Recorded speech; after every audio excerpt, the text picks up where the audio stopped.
Prime Minister Narendra Modi shares his thoughts in Mann Ki Baat program on All India Radio. Appeals to people for voluntary disclosure of undisclosed income before September 30th. He says defaulters not to be spared or be ready to face stringent action. Also, he talks about benefits of yoga, says world can connect with the past, present and future through yoga. Prime Minister Narendra Modi congratulates the first batch of 3 women fighter pilots who were inducted into the Indian Air Force recently. He says despite being from smaller towns, they dreamt of touching the sky and realized it. PM also congratulates ISRO scientists, says ISRO created special place in world with less cost and guaranteed success. In his Mann Ki Baat program, Prime Minister Narendra Modi urges people to invent ways to store rainwater so to use it later. Says Beti Bachao Beti Padhao has become the part and parcel of everyone's thought process in the country. Prime Minister Narendra Modi launched 84 smart projects worth 2,000 crore rupees from 20 cities in Pune. Speaking on the occasion, PM Modi said, Smart City project is not a mere allocation of funds but a mass movement. PM said urbanization should not be seen as a problem but an opportunity. He says there is a positive atmosphere of competition for development works.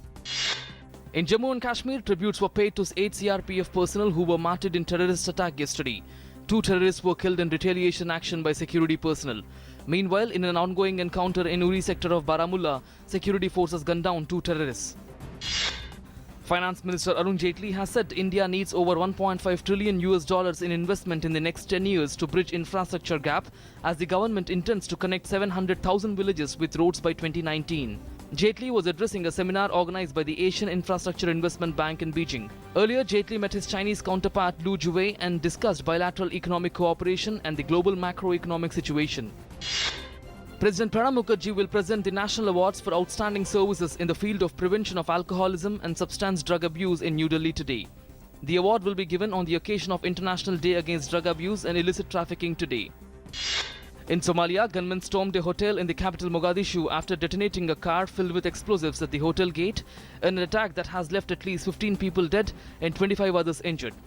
Most of those killed and injured were civilians who were passers-by and customers of nearby shops. The Islamist militant group Al-Shabaab claimed responsibility for the attack. Just days after voting to leave the European Union, more than 2 million Britons and UK residents had signed a petition calling for a second vote, forcing lawmakers to at least consider a debate on the issue. Parliament has to consider a debate on any petition posted on its website that attracts more than 100,000 signatures. The British member of the EU Executive Financial Services Commissioner Jonathan Hill resigned after having campaigned against Britain leaving the European Union.